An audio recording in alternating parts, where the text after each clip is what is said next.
열왕기상 12장 12절에서 20절입니다. 하나님의 말씀을 함께 고백드리겠습니다. 함께요.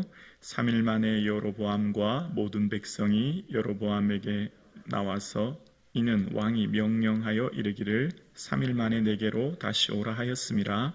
왕이 포악한 말로 백성에게 대답할세 노인의 잔문을 버리고 어린 사람들의 잔문을 따라 그들에게 말하여 이르되 내 아버지는 너희에게 몽해를 무겁게 하였으나 나는 너희의 몽해를 더욱 무겁게 할지라.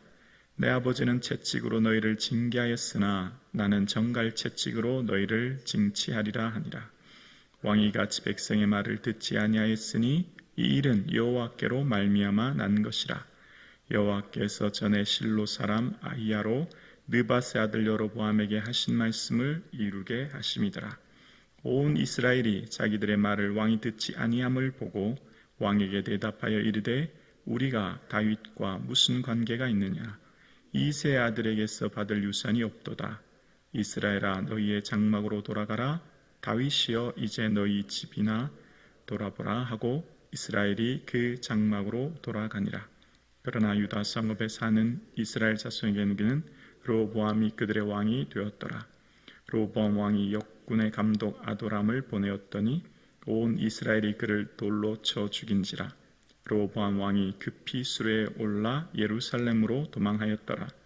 이에 이스라엘이 다윗의 집을 배반하여 오늘까지 이르렀더라. 온 이스라엘이 여로보암이 돌아왔다 함을 듣고 사람을 보내어 그를 공회로 청하여 온 이스라엘의 왕으로 삼았으니 유다 지파 외에는 다윗의 집을 따르는 자가 없느니라. 아멘. 예수님의 사랑과 은혜가 충만한 5월 되기를 주님의 이름으로 축복합니다. 아멘.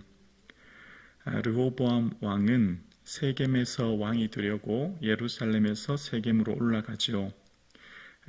그렇게 올라갔을 때에 애굽으로 망명 갔던 여로보암이 백성들과 함께 르호보암 왕에게 요구합니다. 우리의 고역과 멍에가 너무 무겁습니다. 좀 가볍게 해주십시오. 그렇게 했더니 그래 그러면 3일 뒤에 다시 와라 라고 얘기했고 3일 동안 회의를 하지요. 그때 르호보암 왕은 솔로몬을 모셨던 아버지 솔로몬을 모셨던 노인들의 의견, 그러니까 이 백성을 섬기면 왕께서 이 백성을 섬기면 백성은 왕을 영원히 섬길 것입니다 라고 하는 의견을 무시하고 왕께 함께 자랐던 소년들의 의견을 듣고 오히려 더 무거운 징계를 무겁게 하리라 하는 내 손가락이 아버지의 허리보다 굵게 되리라고 하는 그런 의견을 듣게 됩니다. 그래서 어떻게 됩니까? 역군 감독 아도리람을 죽이고 세겜에서 르호보암은 도망쳐 예루살렘에 올라오게 되고 오늘 본문에 보면 결국 온 이스라엘 10개 지파가 11개 지파가 여로보암을 왕으로 세우는 이런 일이 오늘 본문의 내용입니다. 자, 그런데 오늘 본문의 내용을 다시 한번 곰곰이 보면 왜 이런 일이 일어났는지에 대한 이유를 15절에 이렇게 설명합니다.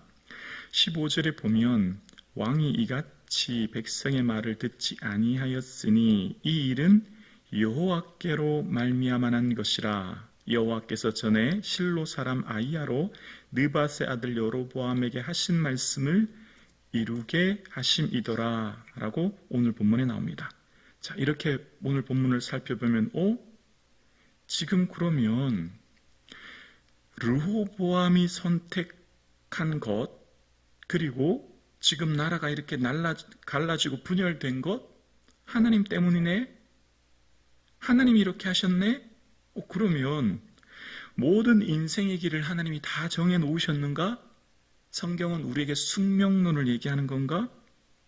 인생마다 인생의 모든 앞길을 정해놓고 하나님 그 뜻대로 다 움직인다면 우리의 인간의 자유의지는 없는가?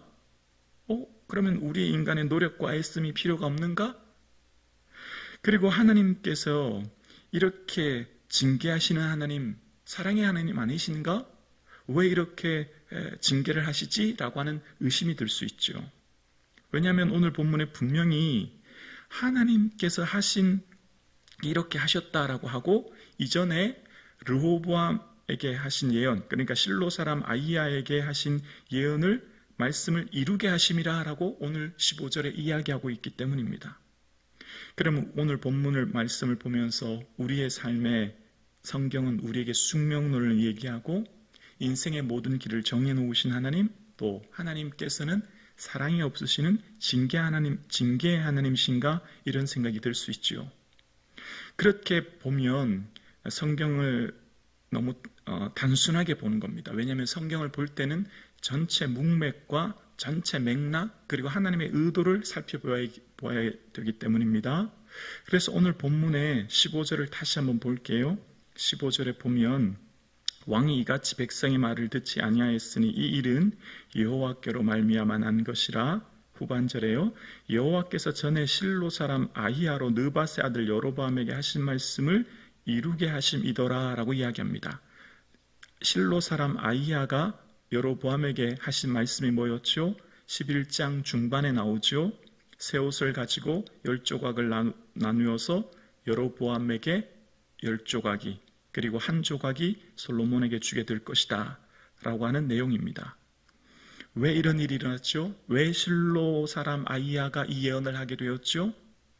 예언하게 된 그 동기는 다시 그 전으로 거슬러 올라가야 되죠. 그들이 나를 버리고, 열왕기상 11장 33절에 보면 그들이 나를 버리고 이방신을 섬기고 다윗과 같이 행하지 않았기 때문이에요. 누구 때문이었다고요? 솔로몬이 마음이 돌아져서 하나님을 따르지 않고 우상을 숭배했기 때문인 거죠. 그래서 솔로몬으로 인하여서 그 아들 세대, 그러니까 하나님께서 솔로몬에게 말씀하셨죠. 내가 이렇게 행했지만 내 시대에는 이 일을 행하지 아니하고 아들의 손에서 빼앗아서 이렇게 하신다고 11장 상반절에 말씀하신 겁니다. 자, 이렇게만 보면 그러면 하나님은 솔로몬이 잘못한 것 때문에 그 아들 세대에서 나라가 갈라지게 하고 그들을 고통스럽게 하는구나, 또 이렇게 생각될 수 있어요. 근데 여기서만 생각하면 또 하나님의 의도를 왜곡하는 거예요. 다시 그 전으로 더 거슬러 올라가야 되죠. 더 근본적인 약속이 있죠. 바로 다윗과의 약속입니다. 하나님께서는 다윗하고 약속하셨을 때 사무엘하 7장 12절 이하에 내가 너를 위해 집을 건축하고 내 나라의 왕위를 영원히 견고하게 해줄 거야 라고 하시면서 한 가지 더 약속하신 것이 나는 그에게 내 아들, 내 후손들에게 아버지가 되고 그 자녀들은 내게 아들이 될 거다 라고 하는 아버지와 아들과에 대한 관계를 맺으신다고 말씀하신 거예요. 비록 다윗은 그 시대에 살다가 죽더라도 그 후손들, 태어나는 후손들은 다 내 아들이기 때문에 내가 책임지고 보호하고 영원히 내가 그 왕위를 견고하게 해줄 거야, 그 약속이셨죠.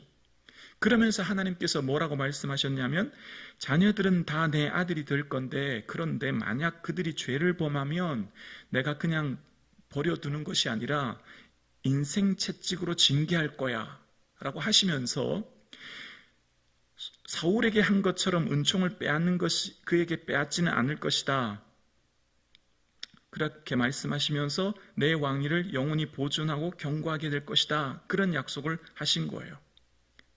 다윗에게 어떤 약속하셨다고요? 내가 아버지가 되고 그들은 아들이 될 것이며 만약 잘못하면 인생 채찍으로 매직을 하고 징계를 하게 될 거야. 그런데 잠깐 은총을, 징계를 하지만 영원한 징계가 아님을 다시금 회복하여 영원히 내 왕위를 견고하게 하겠다고 하는 사마 7장 16절의 약속이 있는 거예요. 그 약속이 더 근본적인 거예요. 다윗과의 어떤 약속하셨죠? 영원히 왕위를 견고하게 하리라고 하는 약속, 그리고 내 후손들은 내게 아들이 된다고 하는 약속, 혹 잘못하면 가만히 내버려 두지 않는다는 거예요. 여기서 잘 기억해야 됩니다. 내 아들이기 때문에 징계하는 거예요. 거기 핵심은 뭐죠? 사랑인 거예요, 사랑. 아멘이십니까? 여러분 옆집 아들이 뭐 물건 훔쳐오고 잘못해도 여러분이 가서 매질하고 징계하고 책망합니까? 할 필요가 없죠. 내 아들이 아니기 때문이에요. 제 겸비한비가 잘못하고 실수하고 계속해서 범죄하면 그렇게 하면 안 돼. 한두 번 훈계하다가 안 되면 징계할 수도 있는 거죠. 왜죠? 사랑이 있기 때문이에요. 이게 오늘 본문의 핵심인 거예요. 이게 핵심인 거죠. 그러니까 하나님께서 어떤 일을 행하실 때 하나님이 말씀하시고 일하시는 것 표면적으로 보면 하나님을 오해할 수 있어요. 오늘 본문에만 보면 그러면 르호보암이 이렇게 선택하고 결정한 거 다 하나님이 하셨네? 그러면 우리의 삶에 하나님이 모든 길을 결정해 놓으시면 우리가 결코 할 거 별로 없겠네? 그게 아닌 거죠. 왜 이렇게 하셨는지 그 의도를 다시 곰곰이 살펴보려면 그 전으로 하나님 하신 원래의 마음과 그 의도를 살펴봐야 되는 것입니다. 그래서 하나님께서 이렇게 징계하시는 것, 그 핵심 중에 깊은 뿌리에는 사랑이 담겨져 있는 거예요. 얘들아, 그러면 안 돼. 왜 우상 숭배하면 잘못된 것입니까? 나중에 몰록에게 제사합니다. 아들을 바치기도 해요. 우상 숭배가 그들을 고통스럽게 하기 때문이에요. 여러분 생각해 보십시오. 가장 사랑하는 아들을 우상에게 바치는 게 이게 말이 되는 일입니까? 이 뒤에 우상을 숭배하는 왕들에게 그런 일이 일어나잖아요. 우상을 숭배함으로 그들을 고통스럽게 하고 그들을 얽매이게 하는 짐이 되고 그들을 누르는 아픔이 되기 때문에 그들을 향해서 하나님 말씀하시는 거예요. 우상은 너희들의 결코 기쁨과 즐거움이 아니라고 하는 것을, 하나님을 섬기는 것에 자유와 평안과 기쁨이 있다고 하는 것을 말씀하시고, 그렇게 하면 안 돼. 너희들의 삶에 아픔과 고통이 올 거야. 돌아와야 해. 라고 말씀하시는 하나님의 원래의 의도가 있는 겁니다. 징계는 다 받는 것이 아니고 징계는 다 받는 것이거늘 너희에게 없으면 사생하여 친아들이 아니라라고 하는 히브리서 12장 말씀처럼 하나님이 그 사랑하는 아들이기 때문에 그들을 징계하시고 돌아오게 하시는데 그 의도가 있는 것이죠. 하나님은 어떤 분입니까? 하나님은 사랑의 하나님이십니다. 아멘이시죠? 하나님의 원래의 마음과 원래 그 의도를 우리가 오해하고 왜곡하면 안 되죠. 하나님은 사랑이 많으시고 긍휼이 많으시고 오래 참으시는 분이십니다. 그러나 하나님께서 그렇게밖에 할 수밖에 없는 하나님의 아픔을 이해해야 되는 거예요. 하나님께서 예수 그리스도를 이 땅에 보내셔서 죽게 할 수밖에 없는 하나님의 의도를 기억해야 되는 거죠.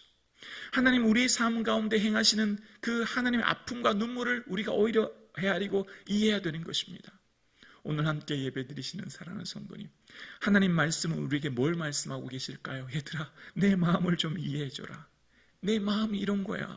너희들과 나를 오해하며 왜곡하면 안 된다. 그리고 하나님께서 말씀하시는 것은 내 마음에 사랑이 있다고 하는 것을 말씀하시는 거죠. 징계가 당시에는 즐거워 보이지 않고 슬퍼 보이나 후에는 그로 말미암아 연단받은 자들은 의와 평강의 열매를 맺느니라 말씀하시는 히브리서 12장 말씀처럼 하나님께서는 결국 우리에게 의와 평강으로 인도하시고 돌아오게 하시고 사랑하시는 하나님의 그 마음을 이해하시는 오늘 하루 되기를 주님의 이름으로 축복합니다.